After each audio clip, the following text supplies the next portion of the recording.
ఈరోజు మనం చదువుకుంటున్న విశ్వవిద్యాలయాల్లో బోధిస్తున్న విజ్ఞానం మనకు ఎవరో శాస్త్రవేత్తలు లేదా పరాయి దేశం వాళ్ళు కనుగొన్నారనంటే అందులో ఏమాత్రం నిజం లేదు. ఈరోజు మనం అనుభవిస్తున్న విజ్ఞాన సంపదంతా కూడా మన పూర్వీకులు మనకి ప్రసాదించింది. కానీ నేటి భారతీయులకు ఎవ్వరికీ తెలియదు ఈ విజ్ఞాన సంపద మన భారతదేశం నుంచి ఇతర దేశాలకు వలస వెళ్ళిపోయిందనో ప్రాకిందని మన భారతీయులకు ఇంతవరకు తెలియదు. మన పురాతన భారతీయులు రాసిన శాస్త్రాలు చూస్తుంటే నేడు మనకి ఇవి ఎందుకు అందుబాటులో లేకుండా పోయాయో అన్న ఆశ్చర్యం మాత్రం ప్రతి ఒక్క భారతీయుడికి కలుగుతుంది. అలాంటి శాస్త్రాలు మన భారతీయ విజ్ఞాన సంపద ఎలా ఉంది అనేది ఒక్కసారి చూద్దాం.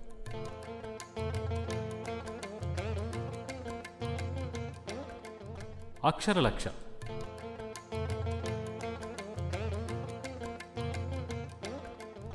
ఈ అక్షరలక్ష గ్రంథం ఒక విజ్ఞాన సర్వస్వం.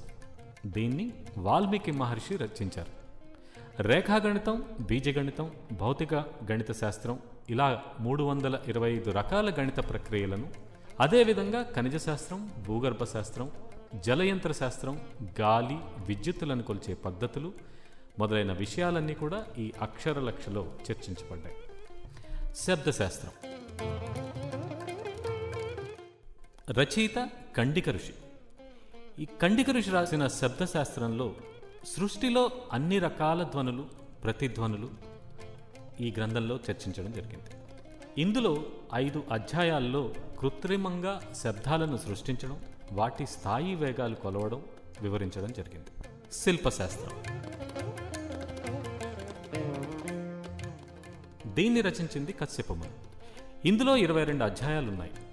1307 రకాల శిల్పాల గురించి 1201 రకాల విగ్రహాలతో కలిపి సంపూర్ణంగా వివరించారు. గుళ్ళు, రాజభవనాలు, చావడలు మొదలైన నిర్మాణ విషయాలు 11,000కి పైగా ఉన్నాయి.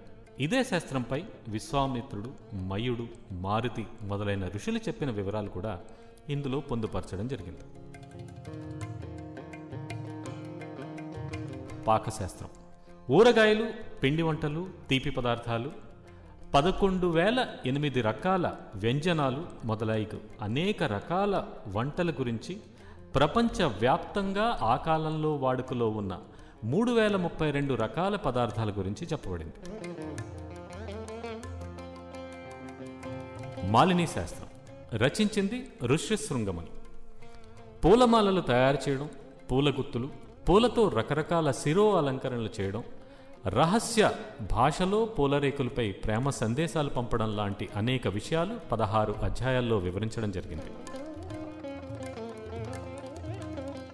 ధాతుశాస్త్రం రచయిత అశ్విని కుమారుడు.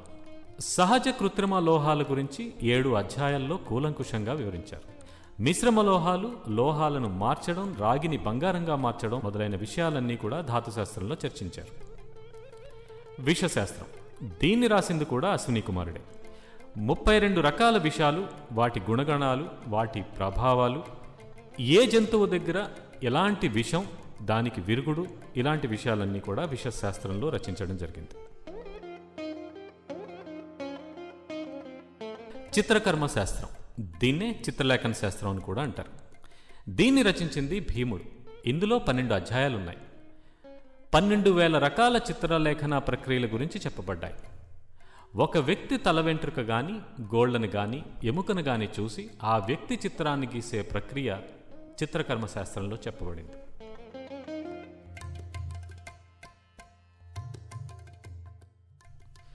మల్లశాస్త్రం. దీన్ని రచించింది మల్లుడు. వ్యాయామాలు, ఆటలు, వట్టి చేతులతో చేసే 124 రకాల విద్యలన్నీ ఈ మల్లశాస్త్రంలో చెప్పబడ్డాయి. రత్న పరీక్షా శాస్త్రం. దీన్ని రచించింది వాత్సాయన ఋషి. రత్నాలు కలిగి ఉన్న 24 లక్షణాలు చెప్పబడ్డాయి. వీటి శుద్ధత, స్వచ్ఛత పరీక్షించడానికి 32 పద్ధతులు చెప్పబడ్డాయి. రూపాన్ని బట్టి, బరువును బట్టి వాటి తరగతులుగా విభజించి తర్కించడం ఈ గ్రంథంలో జరిగింది.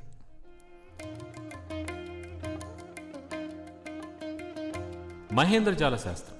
దీన్ని రచించింది సుబ్రహ్మణ్య శిష్యుడైన వీరబాహువుడు. నీటిపై నడవడం, గాలిలో తేలడం వంటి మొదలైన భ్రమలు కల్పించే 6,474 గారడీ విద్యలను దీంట్లో చెప్పబడడం జరిగింది.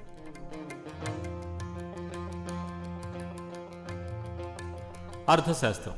దీన్ని రచించింది వ్యాసుడు. ఇందులో ముఖ్యంగా 3 భాగాలున్నాయి. 182 ధన సంపాదన విధానాలు, ధనాన్ని వినియోగించే విధానాలు దీంట్లో రచించబడ్డాయి. శక్తి మంత్రం. రచయిత అగస్త్యముని. ప్రకృతి, సూర్యుడు, చంద్రుడు, గాలి, అగ్ని మొదలైన 64 రకాల బాహ్య శక్తులు, వాటి ప్రత్యేక వినియోగాల గురించి చెప్పబడ్డాయి. ఈరోజు ప్రపంచం గడగడలాడుతున్న అణుబాంబు విచ్ఛేదనం గురించి కూడా ఈ శక్తి మంత్రంలోనే చెప్పబడింది.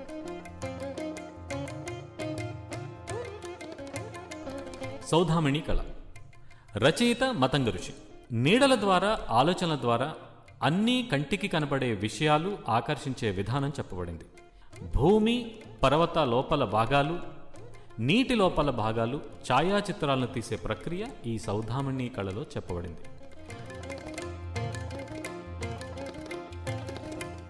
మేఘశాస్త్రం. దీన్ని రచించింది అత్రిముని.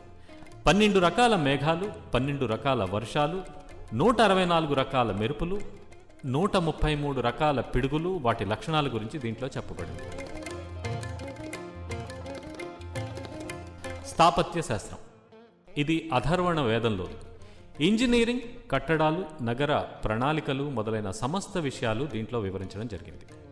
అదేవిధంగా కార్తికేయ రచించిన కాలశాస్త్రం, సాముద్రికా శాస్త్రం, అగ్నివర్మ రాసిన అశ్వశాస్త్రం, కుమారస్వామి రచించిన గజశాస్త్రం, భరద్వాజ ఋషి రచించిన యంత్రశాస్త్రం మొదలైనవి, ఆయుర్వేదం, ధనుర్వేదం, గాంధర్వ వేదం, ఇలా ఎన్నో శాస్త్రాలు మన భారతీయ వైజ్ఞానికులు కనిపెట్టబడినవే.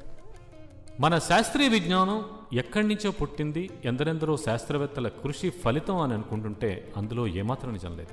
ఎందుకంటే ఈరోజు మనం చదువుకుంటున్న శాస్త్రీయ విజ్ఞానం అంతా మన వేదాల నుంచే పుట్టింది అని అంటే నమ్మశక్యంగా ఎవరికి అనిపించదు. కానీ ఇది ముమ్మాటికి నిజం. ఆ శాస్త్ర వైజ్ఞానిక విషయాలు మన వేదాల్లో ఏ విధంగా చెప్పబడ్డాయో ఒకసారి చూద్దాం.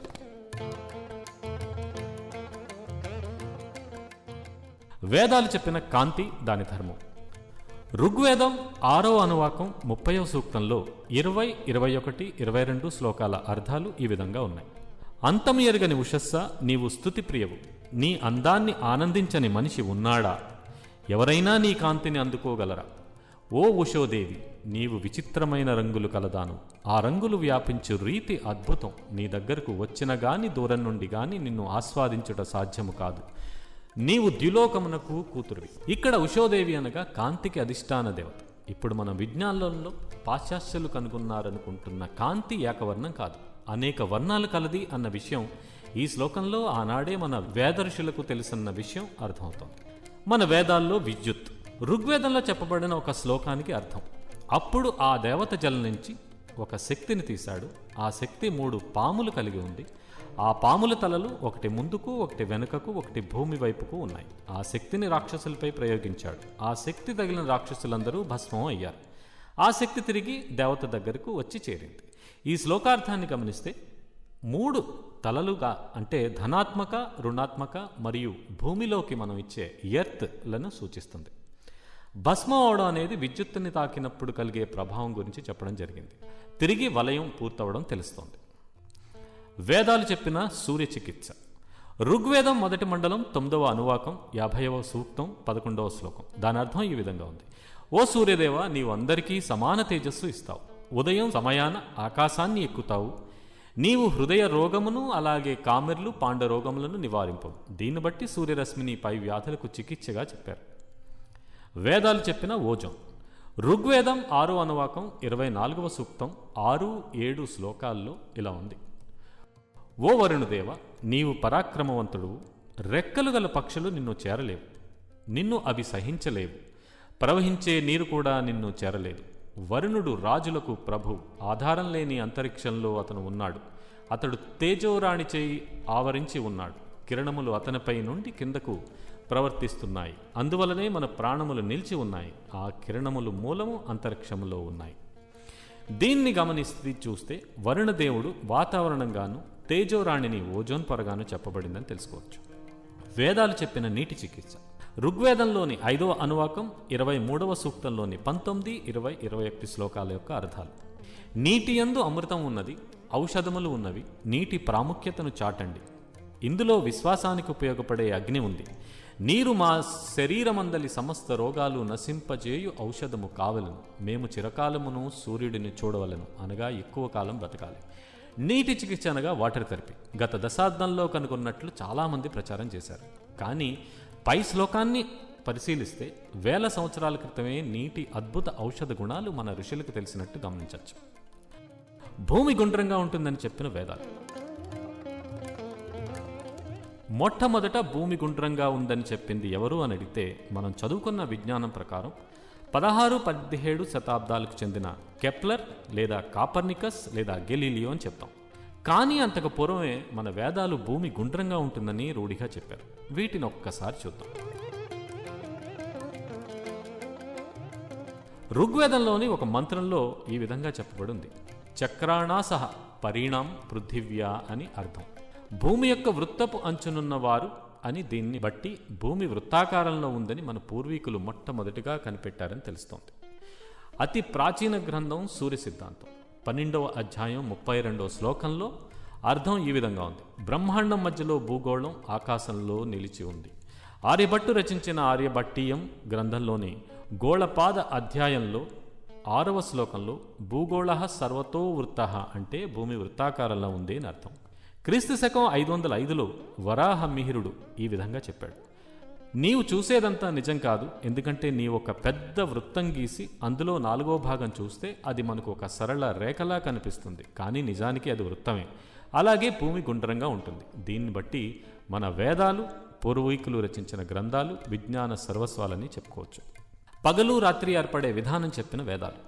ఋగ్వేదంలోని శాఖల శాఖకు చెందిన బ్రాహ్మణం ఐతరీయ బ్రాహ్మణంలోని శ్లోకానికి అర్థం. సూర్యుడు ఉదయించడం అస్తమించడం అంటూ అనేది ఎప్పటికీ ఉండదు. సాయంకాలం అతడు విపర్యాసనాన్ని పొంది మనకు కనపడడు, మళ్ళీ తెల్లారేసరికి కనపడతాడు. ఈ గోళంలో కొంత భాగానికి కొంతసేపు, మిగతా భాగానికి కొంతసేపు చీకటి వెలుగులు ప్రసాదిస్తూ రాత్రి పగలు అనే వ్యవహారాన్ని కలిగిస్తాడు. దీన్ని బట్టి రాత్రి పగలు అనే వాటిని స్పష్టంగా ఆ కాలంలోనే వివరించడం జరిగింది. మరొక ముఖ్య విషయం, ఈ ఋగ్వేదపు ఐతరీయ బ్రాహ్మణంలోనే మొట్టమొదటిసారిగా ఆంధ్రదేశం అని ఉపయోగించబడింది. దీనికి సంబంధించిన శ్లోకంలో కూడా తుంగ కృష్ణ తదా గోదా సహ్యాద్రి శిఖరావతి ఆ ఆంధ్రదేశ పర్యంతం బృహ్యచ్య స్వలానియా అని చెప్పేసి రాసేసి ఉంది. సంఖ్యలు లెక్కించడం చెప్పిన మన వేదాలు.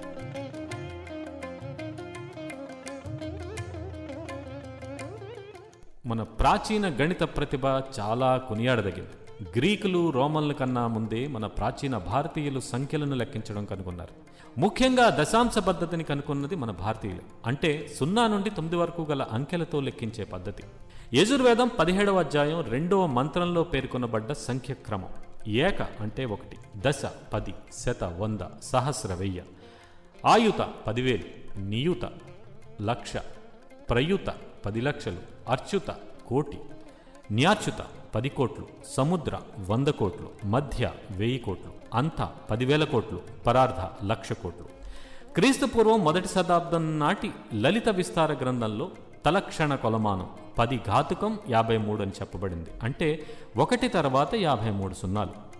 భారత జైన మత గ్రంథం అయిన అనుయోగ ద్వారలో 1 తర్వాత 140 సున్నాలు వరకు గల సంఖ్య చెప్పబడింది.